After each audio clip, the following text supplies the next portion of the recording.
So we got the flight scope set up now. We're gonna hit some 7-irons. I do want to get the readings off the lie angles, but we're also gonna, I'm gonna make up some different clubs with different shafts and kind of compare what you're doing in distance, spin rates, and initial launch versus, you know, let's see if we can optimize it, get maybe something a little better. Maybe this is perfect. I mean, let's just give it a look.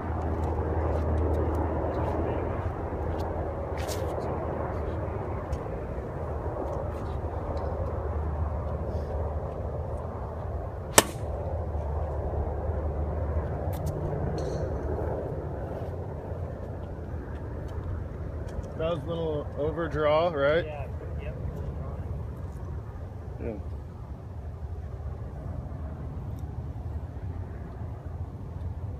How far you hit that on the course? 150. I went 148. Oh, good. Yeah. And you're hitting a range ball here, so there's a little bit of a difference.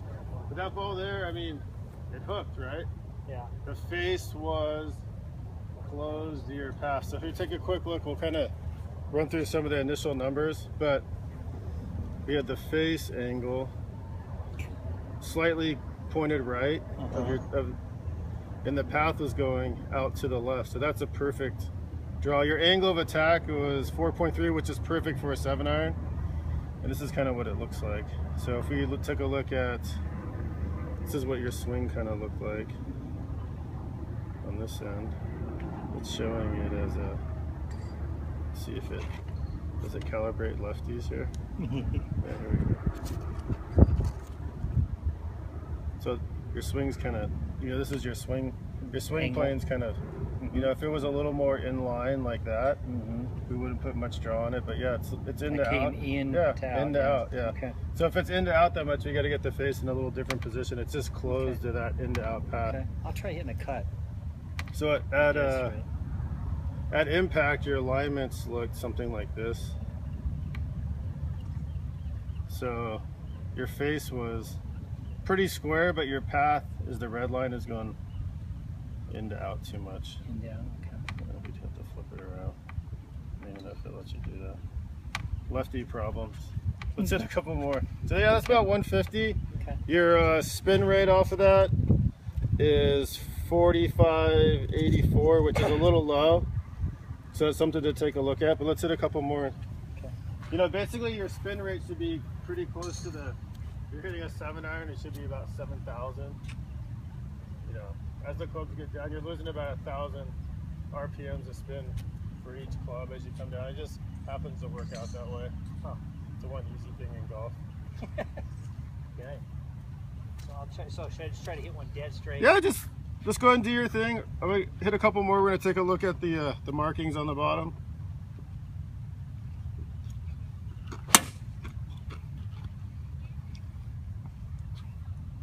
We're ready for 235.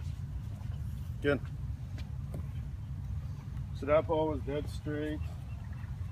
You had the face. So this is what's good to see. So there was our last shot. We can replay it. There it is. So we had the face a little closed again. You know, the face is pointed just a little bit left, but your path wasn't 10 degrees out. It was only 3 degrees, so that's where the ball, when you get the face and the path close together, the ball is going to be, so the one before we had the face pointed a little right, the path going left. That's where I get the excessive curve. You're pretty close to the middle again. Everything's a little on the toe side of things, so you know, I could see maybe flattening a tiny bit. You get the ball to make it easier for the ball to start a little to the right, a little farther left for you. Because if I don't want to hook the ball, okay, it's going to allow the. My worst miss is a hook. It's going to just allow you to let the ball start a little easier.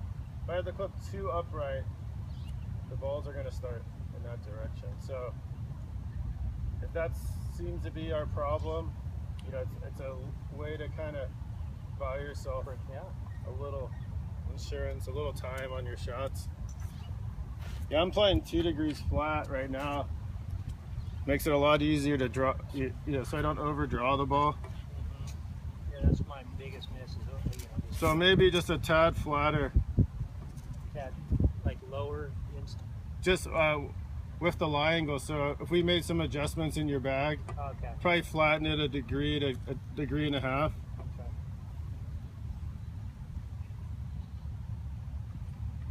Okay. Nice. So you see how that ball is, I mean, it's starting. Probably the same way, going So like 140. Yeah, we got this in 144. right on the 135.